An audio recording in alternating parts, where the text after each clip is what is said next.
Hi guys, now I hope endowment जो है वो बहुत क्लियर है, क्योंकि अब इस वीडियो में हम क्या कर रहे हैं, we are going to do labour supply and then we going to use labour supply and endowment to do an application of labour supply which is called overtime. Very important theory भी, numerical भी। इसीलिए जो मैंने endowment की अगर आप assignment देखोगे, अगर जो हमने बनाई है वो सिर्फ हमने किसके अराउंड बनाई है, लेबर सप्लाई के अराउंड, क्योंकि लेबर सप्लाई जो कॉन्सेप्ट है वो अपने आप में बहुत ही ज्यादा इंपॉर्टेंट है और ओवर टाइम भी काफी इंपॉर्टेंट है। So this I am going to स्टामा, this is extremely and important a topic. In fact इसमें से क्वेश्चन आने के चांसेस बहुत ज्यादा हैं। कभी आपके पास इंटरनल्स के अंदर ये सिलेबस में है तो आप ये मान के चलिए कि इसमें से क्वेश्चन आएगा ही आएगा, थियोरी का या न्यूमेरिकल का या दोनों। It's extremely important. Okay, so labour supply जब मैं शुरू कर रही हूँ तो उससे पहले मैं आपको एक बेसिक दी। सो बेसिकली हमारे पास जो ट्रेड ऑफ होता है वो होता है बिटवीन वर्क एंड कंजम्पशन। क्यों होता है ये हमारे पास ट्रेड ऑफ? क्योंकि हमारे पास एक नंबर ऑफ आवर्स है डे में जिसको मैं यूटिलाइज करना चाहूँ। Let us assume 16 hours in a day. Assumption है मेरी, क्वेश्चन आपको 16 hours, 18 hours, 24 hours in a day या 40 आवर्स इन अ वीक कुछ भी बोल सकता है। आई am going to say that I have 16 hours of my day to choose from. So 16 hours is my endowment of the hours that I have. मैंने इसको are बार क्यों कर दिया है? क्योंकि 16 आवर्स मेरे पास है जिसमें मैं रिलैक्स कर सकती हूँ बिना कुछ काम करे, राइट? या फिर 16 आवर्स के लिए मैं लेबर भी कर सकती हूँ बिना रिलैक्स करे। So my maximum availability of a labor is 16 hours. My maximum availability of relaxation is 16 hours. ठीक है? इसके अंदर अगर कोई बोलता है कि मैंने I'm choosing R to be equal to 10 hours. That means मेरे पास 16 घंटे थे, उसमें से अगर मैं 10 घंटे रिलैक्स कर रही हूँ तो मैं काम कितने घंटे करूंगी? 16 minus 10, 6 hours. Similarly, अगर 16 घंटे हैं मेरे पास, उसमें से मैं रिलैक्स जो है वो 7 hours कर रही हूँ तो मैं काम कितना करूंगी? 16 minus 7, 9 hours. So there's a trade-off between this and this. The higher this is, the lower this is. The lower this is, the higher this is. This is the first basic. जितना आप काम करोगे उतना ही आप क्या earn करोगे? Wages. जितनी आप wages अर्न करोगे उतना ही आपका होगा consumption. So lower the relaxation, higher the work. Higher the work, higher the money earned. Higher the money earned, higher the consumption. So there's a trade-off between relaxation and consumption. There's a trade-off between relaxation and consumption. Okay, this is the first thing. Second thing I want to talk about is something called non-labor income. Non labour income कभी होती है कभी नहीं होती। Non labour income क्या होती है? Non labour income होती है वो इनकम जिसके लिए मुझे वर्क नहीं करना पड़ता, जिसके लिए मुझे काम नहीं करना पड़ता। सो हाइपोथेटिकली मैंने बोला था कि मेरे पास 16 घंटे हैं दिन में, तो इन 16 घंटों के साथ भी मेरे पास कोई एक इनकम होती है, उस इनकम को हम नॉन लेबर इनकम बोलते हैं, जो कि कुछ केसेस में जीरो होगी, कुछ केसेस में पॉजिटिव भी हो सकती है। Like for example a person says I am getting some rental income, तो चाहे मैं काम करूँ ना करूँ वो तो इनकम मेरे पास आ ही रही है ना, तो वो इनकम उसकी कौन सी हो गई? Non labour income. Somebody says oh you know I have actually no assets to myself, मैं तो अगर मुझे अर्न करना है तो मुझे खुद ही कमाना पड़ेगा, अदरवाइज मैं कुछ कर ही नहीं सकता, तो उसकी नॉन लेबर इनकम एम जो है वो जीरो हो जाए। Fair enough. जो हम कंजम्पशन करते हैं वो हम एक सर्टेन प्राइस पे करते हैं, पी पे, बट क्योंकि consumption is for all the goods together, that is why P is usually assumed to be 1, but can be anything else as well, but usually it is assumed to be equal to 1, right? Now let's start an analysis. Suppose this is my endowment. Here on this axis we take consumption और money एक ही बात होती है। यहाँ पे हम लेते हैं leisure। तो मैं ये बोलती हूँ कि मेरे पास I have 16 hours. So this 16 hours is my endowment. Apart from these 16 hours, I also have some amount of non-labor income. So मेरा endowment bundle क्या है? My endowment bundle is 16, M. तो मैं 16 घंटे हैं मेरे पास एक certain amount of non-labor income है। इन 16 घंटों में से I can choose the amount of hours I want to work. I can choose the amount of hours that I want to work. By choosing the amount of hours that I want to work, then what am I doing? अगर मैंने ये decide किया तो मैं क्या कर रही हूँ? ये डिसाइड करके मैं फिगर आउट कर रही हूँ कि जो मेरा इक्विलिब्रियम पॉइंट है E0 वो एग्जैक्टली कहाँ पे है। वो यहाँ पे है, वो यहाँ पे है, वो यहाँ पे है, वो यहाँ पे है, वो कहाँ पे है, राइट? सो ऑब्वियसली मेरे पास एक यूटिलिटी फंक्शन है which is with respect to again leisure and work. You know leisure को हम एल लिखते हैं और लेबर सप्लाई को भी हम एल लिखते हैं, इसलिए कंफ्यूजन हो जाता है। तो जब हम लिखते हैं ना, instead of writing leisure I write relaxation comma consumption. बात एक ही है, leisure work is relaxation comma consumption. The only reason we writing like this is because L is confusing. L can mean leisure also, L can mean labour supply also. आपने कहीं exam में लिख दिया, teacher को पता ही नहीं लगेगा आप लेजर की बात कर रहे हो कि लेबर सप्लाई की बात कर रहे हो। इसीलिए एल को हम हमेशा लेबर सप्लाई डिनोट करेंगे और लेजर की जगह हम क्या लिखेंगे, रिलैक्सेशन लिखेंगे, और रिलैक्सेशन जो है वो हम डिनोट करते हैं आर से। सो मेरे पास एक यूटिलिटी फंक्शन है which is in terms of R and consumption. उस यूटिलिटी फंक्शन को मैं क्या करूंगी, maximize. So what is happening with respect to an endowment I have a budget line, with respect to an endowment I have a budget line, with respect to relaxation and consumption I have an IC. I will maximize my IC subject to my budget line. Wherever it happens, that is the amount of leisure I have. So 16 घंटों में से मैंने इतना amount of relaxation करा, तो इतना amount of मैंने labor करा। इस amount of labor को करने से मुझे income मिली, उस income से, ये तो मेरे पास पहले था ही, उस income से मैंने इतनी अपनी consumption, right? So this is my analysis. All right, budget line कैसे आए? इसके अंदर with the endowment, how do I get the budget line? So if I have an endowment of L bar M, how do I get a budget line? You see L bar को एक तो आप ना M को income से confuse नहीं करेंगे। M is my non-labor income, ठीक है? तो इसके अंदर budget line कैसी बनी? I will have a consumption at the rate of P, right? The opportunity cost of relaxation is per hour wage rate. ये मेरा omega है। W is wage rate also, so don't get confused. This is omega endowment. हाँ, जो मैं 1 घंटा work करूंगी वो 1 घंटा मैं रिलैक्स नहीं कर सकती हूँ, राइट? और अगर मैं 1 घंटा रिलैक्स कर रही हूँ तो वो वाला घंटा जो मैंने रिलैक्स किया वो घंटा मैं काम नहीं करूंगी। सपोज पर our wage rate is W. So the decision to relax for an hour is the decision to let go of a W for that hour. अगर आप ये डिसाइड करते हो कि आप 1 घंटा रिलैक्स करोगे तो आप उस 1 घंटे में काम नहीं कर सकते। अगर आप काम नहीं कर रहे हो उस 1 घंटे में, तो आप उस 1 घंटे की जो अपनी वेजेस है उसको गिव अप कर रहे हो ना। इसीलिए जब आपने डिसाइड किया कि मैं 1 घंटा रिलैक्स करूंगी, तो आपने डिसाइड किया कि मैं 1 W को गिव अप करूंगी। So the decision to relax for an hour is a decision to lose और to give up W for that hour. तो that is why the opportunity cost of relaxation is W per hour. जो opportunity cost of relaxation की वो क्या है, वो है W per hour, which is why I write PC into WR is equal to the entire income. What is the entire income? What is the potential income that you can earn? You can decide to work for the entire L bar hours plus you have the non-labor income. So मेरा जो budget line बनता है that is P into C plus W into R is equal to W into L bar plus M. P is usually 1, which is why we sometimes write C plus WR is equal to WL bar plus. So ये मेरी budget line है. Now if this is my budget line, again this is my endowment. This endowment में I have L bar as the relaxation और R bar एक ही बात है। L means labor supply, R means relaxation. This is M, ये मेरा endowment है। अब let's suppose wages fall. So wages अगर fall कर जाएंगे तो मेरी budget line ऐसे move करेगी ना।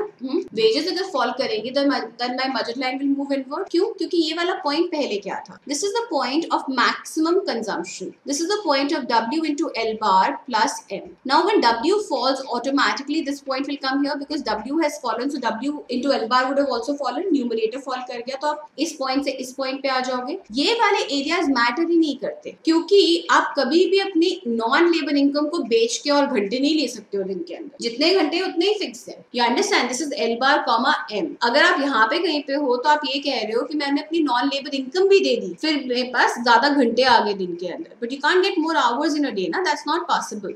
सो this area is actually practically redundant, इसका कोई फायदा ही नहीं है। तो मेरे पास बजट लाइन है AB, A omega, W falls, wage income falls, my budget line moves from A omega to A1 omega. Now what is the effect that we have? So when wage rate falls, तो हमारे पास 2 effects होते हैं।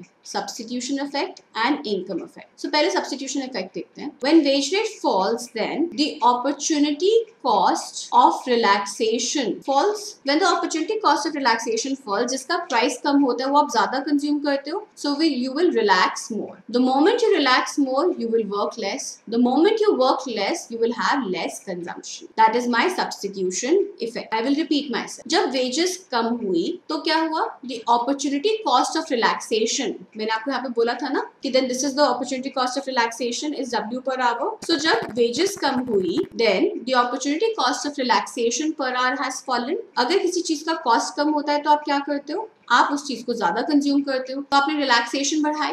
The moment you increase your relaxation, number of hours in the day are limited ना, L bar तो L बार ही है. अगर आप relax ज्यादा करोगे तो काम कम करोगे, काम कम करोगे तो कंजम्पशन भी कम होगा, right? Income effect, hear me carefully here, okay, very careful. By working the same number of hours as before, very important line, जब भी आप लेबर सप्लाई में इनकम इफेक्ट की बात करोगे आप इस लाइन को exactly ऐसे ही लिखोगे. By working, I'll write it also and you will write it in your notes also.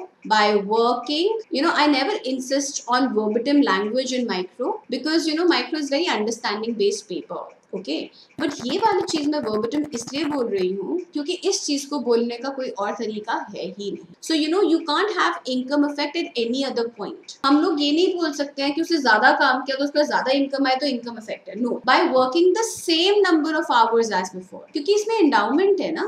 जैसे ही वेज चेंज होगा वैसे ही आपके पास इनकम चेंज हो जाएगी ना, तो इनकम इफेक्ट फिगर आउट करना थोड़ा मुश्किल होता है, इसलिए आप इस लैंग्वेज को यूज करते हो. ये वाली लैंग्वेज और कहीं आपको बुक्स में नहीं दी हुई है, इसलिए लिख. Bye working the same number of hours as before, by working the same number of hours as before, अगर मैं पहले 9 घंटे काम कर रही थी तो अभी भी अगर मैं 9 घंटे काम करूं तो वेज फॉल होने से मेरे पास ओवरऑल इनकम जो है वो फॉल कर जाती है ना. by working the same number of hours as before, my income has fallen, right? if my income has fallen, then जो भी मेरे पास नॉर्मल गुड्स हैं उनको मैं कम करूंगी ही करूंगी. so relaxation falls, right? so substitution effect ने क्या बोला? जब वेज रेट फॉल करा तो सब्स्टिट्यूशन इफेक्ट ने बोला that opportunity cost of relaxation has fallen. मेरे लिए रिलैक्सेशन जो है वो चीपर हो गया है, रिलैक्सेशन का कॉस्ट कम हो गया है, तो मैं रिलैक्स करूंगा ना. पहले मैं 1 घंटा काम करता था, I used to do $20 an hour. अब मैं 1 घंटा काम करता हूँ, मुझे तो $10 ही मिलते हैं. पहले मैं 1 घंटा रिलैक्स करता तो मैं $20 गिव अप करता,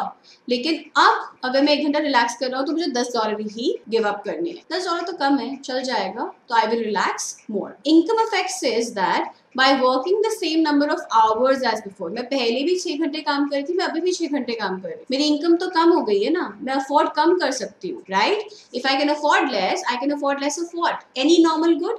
relaxation is a normal good, so relaxation is going to fall. So substitution effect ने बोला with a wage rate fall, substitution effect ने बोला कि आप रिलैक्सेशन ज्यादा करोगे. इनकम इफेक्ट ने बोला कि आप रिलैक्सेशन कम करोगे. तो आप होगे कहाँ पे? Where will you be? If substitution effect is stronger, you will increase your relaxation. Then आप E0 अगर आपका यहाँ पे है, then E1 will be on the right. आपका रिलैक्सेशन बढ़ गया. This is the case when substitution effect is stronger than income effect. If vice versa is true, if income effect is stronger than substitution effect, then E1 will be somewhere here. This is the case when income effect is stronger than substitution effect. But the fact is we cannot say. The fact is we cannot say. हमें नहीं पता कि हमारे को कौन सा effect हमारे लिए स्ट्रॉन्ग है. किसी के लिए कोई इफेक्ट स्ट्रॉन्ग होता है, किसी के लिए कोई इफेक्ट स्ट्रॉन्ग होता है. इसका मतलब एक्चुअली आप कहीं पे भी जा सकते. But economist have studied this for a really long time. Economists have studied this for a very long time. So since they studied it for a really long time, what do they say? They say that what happens is usually typically जब आप earn करना शुरू करते हो, आप relatively young होते हो. You are 22, 23, 24, 25, but you're relatively younger. And when you start working, typically your wages are much lesser. मतलब you start working at a very low W. You start working at a very low W. उस time पे क्या होता है? उस time पे लोगों को चीजें खरीदनी होती हैं. People aspire to buy more. People aspire for a better lifestyle. People are aspiring for a better car, better house, better everything better. है ना? तो जब आप शुरू करते हो कमाना तब पैसे अच्छे लगते हैं. इसीलिए तब जब शुरू में वेज रेट बढ़ता है तो persons तो initially when wage rate rises a person works more as well. So initially his income effect is stronger than substitution effect. So when wage rate rise happens, वो क्या करता है? So initially his substitution effect is stronger than income effect. वो क्या करता है? जब wage rate बढ़ता है तो वो relaxation को कम करता है. वो wage rate बढ़ता है तो relaxation को कम करता है overall, और वो labor supply को बढ़ाता जाता है. So if I take W here and labor supply here, so initially what happens? Initially when wage rate increases, a person also increases the labor supply. Then he becomes middle aged, then he comes to later part of his life wherein he has done it all. उसने अपना मेहनत कर ली, सारा कुछ खरीद लिया, lifestyle settle कर लिया, उसके बाद उसको लगता है मुझे लाइफ में चाहिए peace, I want relaxation, I am working for higher goal in life, which is when even when wage rate increases the labour supply will fall. So this is the typical curve which economists believe people have. Does not mean यही curve आपका भी होगा, मेरा भी होगा, सबका होगा. That is not true. It's a indicative curve of what economists feel it should be. But actually हम comment नहीं कर सकते. हम comment क्यों नहीं कर सकते हैं? क्योंकि हमने ये बोला है कि जब wage rate decrease का केस मैं ले चुकी हूँ, increase का लेती हूँ. जब wage rate increase करता है तो मेरे लिए relax करना costly हो जाता है. So opportunity cost of relaxation then has increased, therefore you will reduce relaxation. ये होता है हमारा substitution effect. When wage rate increases, income effect says that by working the same number of hours as before.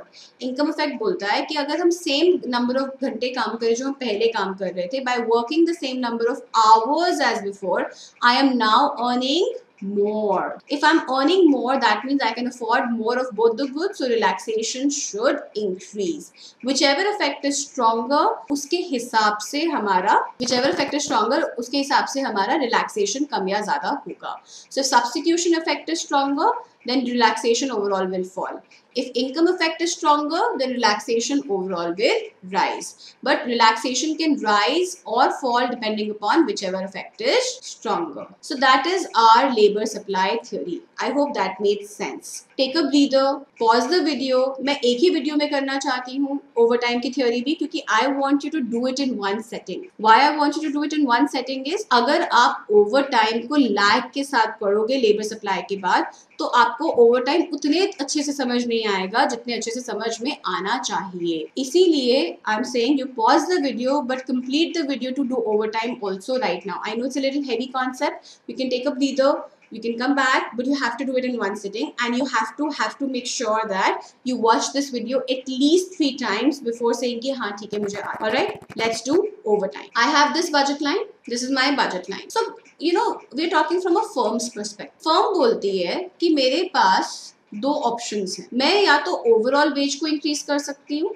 या फिर मैं overtime wages दे सकती. मेरा objective बड़ा सिंपल है, ओवरटाइम वेजेस दे सकती. मेरा ऑब्जेक्टिव बड़ा सिंपल है, I want people to work more. What is the firm's objective? They want people to work more. So they want to figure out कि उनके लिए ये ऑप्शन बेटर है या ये ऑप्शन बेटर. हम इवैल्यूएट करेंगे इस एनालिसिस को 2 पैरामीटर्स पे. एक, कौन सी स्कीम ऐसी है वेज रेट इंक्रीज या ओवरटाइम इंक्रीज जो हर एक सिचुएशन में लोगों से ज्यादा काम कराती है. मतलब what is that scheme which makes people work more in either case. 2, हम ये देखेंगे कि कंज्यूमर्स का जो वेलफेयर है, कंज्यूमर मतलब लेबर का जो वेलफेयर है वो किस स्कीम्स में बेटर है, ओवरऑल वेज इंक्रीज में कि ओवरटाइम वेज. ठीक है, तो इनिशियली मेरे पास ये एक बजट लाइन है. वेजेस राइज करते हैं तो मैं ग्रीन बजट लाइन से ब्लू बजट लाइन पे शिफ्ट हो जाती हूँ. So this is the shift that happens if I have a overall wage increase. This is the shift that happens if I have a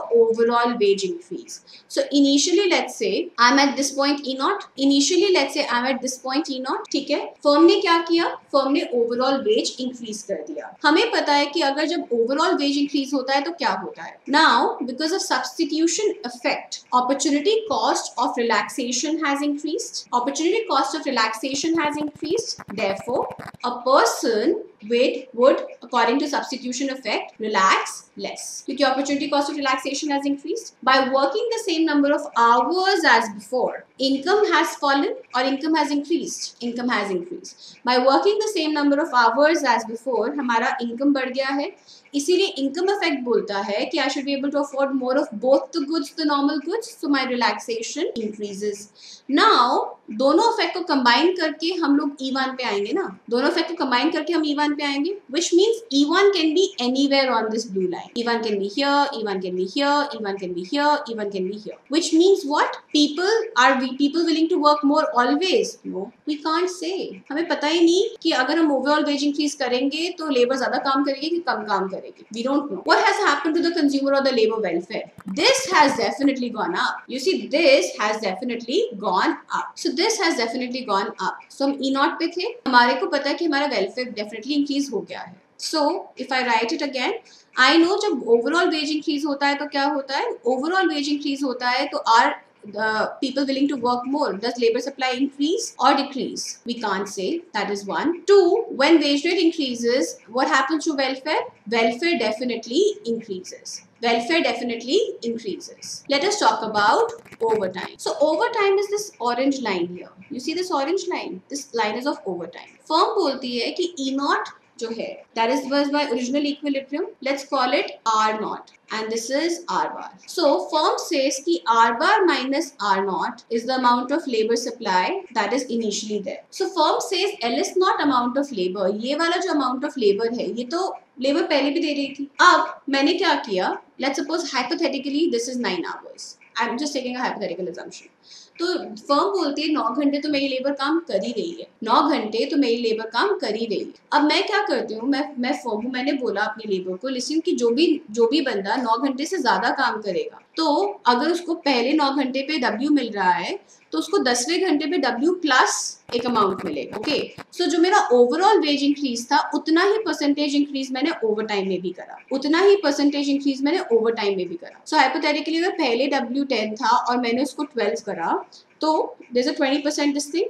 So my overtime is also 20%. That is why these two lines are parallel. My overtime also is 20%, which is why these two lines are parallel. Now I am saying that any time a person works more than 9 hours, then all the hours worked beyond the 9 hours, the person is getting a $12 and not a $10. I'll repeat myself. कभी भी कोई भी labour 9 घंटे से ज्यादा काम करती है तो जितने भी घंटे वो 9 घंटे से ज्यादा काम करती है उन घंटों पे उसको $10 ना मिलके $12 मिलेंगे. तो मेरे पास ये वाला कर्व आया.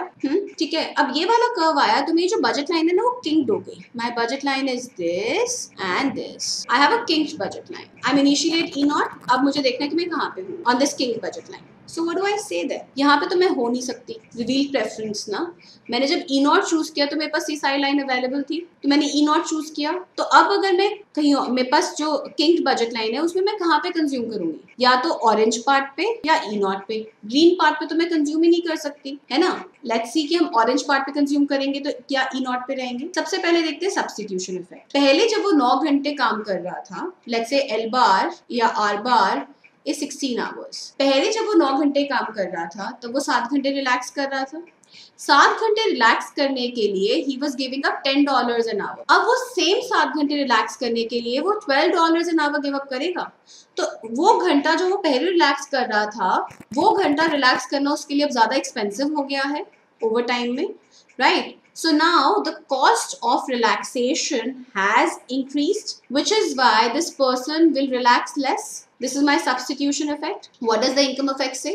By working the same number of hours as before. अगर वो उतने ही घंटे काम करे जितना वो पहले काम कर रहा था. जब वो पहले काम कर रहा था वो कितने घंटे काम कर रहा था? 9 घंटे. उसको पैसे कितने मिल रहे थे? 9 into 10, $90, है ना. अभी भी अगर वो 9 घंटे काम करेगा तो भी उसको $10 an hour तो मिलेगा, क्योंकि ओवर टाइम में तो एक्स्ट्रा पैसे तब मिलेंगे जब वो ज्यादा काम करेगा, है ना. ज्यादा काम तो वो कर नहीं रहा अभी तो वो 9 घंटे ही काम कर रहा है. इनकम इफेक्ट हम कैसे देखते हैं? By saying that by working the same number of hours as before. मैंने ये वाली लाइन पहले भी बोली थी ना. So by working the same number of hours as before, is he earning more? No. Is he earning less? No. He's earning as much as he was earning earlier. which is why I'll write it here. In case of overtime, there is no income effect. In case of overtime, there is no income effect. What effect is there? Only substitution effect. And substitution effect says what? That relaxation should fall. Substitution effect says that relaxation should fall, which means that over time में जब वो consume करेगा, let me call it E1 dash, over time में जब वो consume करेगा, he will always be on the orange line, right? He will always be on the orange line. So that means that अगर हम firm के perspective से देखें, तो अगर firm का objective है to make people work more, if the firm's objective is to make people work more, then what option would they choose? Overall increase or overtime? They will choose overtime. क्योंकि overall increase में तो उनको पता ही नहीं कि labour ज्यादा काम करेगी कि नहीं करेगी, लेकिन ओवर टाइम में उनको पता है वो लेबर ज्यादा काम करेगी ही करेगी क्योंकि उसमें इनकम इफेक्ट ही नहीं है. लेकिन अगर फर्म का पर्सपेक्टिव है कि फर्म को अपना वेलफेयर इंक्रीज करना है लोगों का as much as possible, then they will choose overall increase because the IC here will definitely be higher as compared to the IC here, right? So overall increase in welfare is much higher in an overall increase. Welfare increase जो है वो overall increase में ज़्यादा है, लेकिन over time के अंदर definitely the person will work.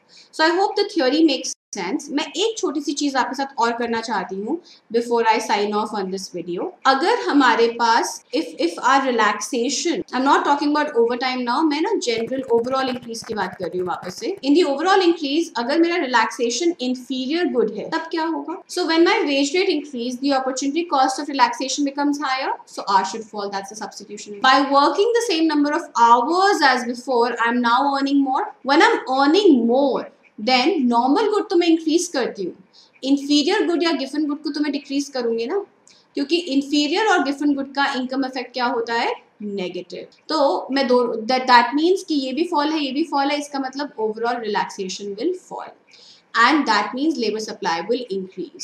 सो अगर रिलैक्सेशन इंफीरियर या गिवन गुड है तब लेबर सप्लाई हमारा हमेशा अपवर्ड स्लोपिंग ही बनेगा.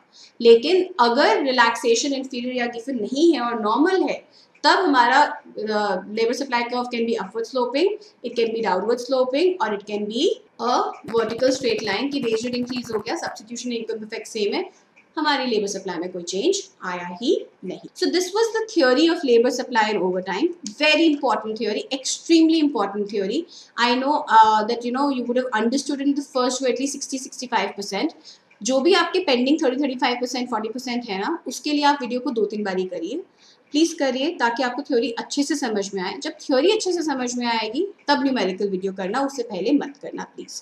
कन्फ्यूजन हो जाएगा बहुत सॉलिड, मैं भी नहीं एक्सप्लेन कर पाऊंगी उसके बाद, क्योंकि इतना कन्फ्यूजन हो जाएगा कि उसको क्लियर अप करने में ही आपको बहुत टाइम लग जाएगा. Alright, so I will see you in the next video once this video is very clear. Right, signing off. Thank you.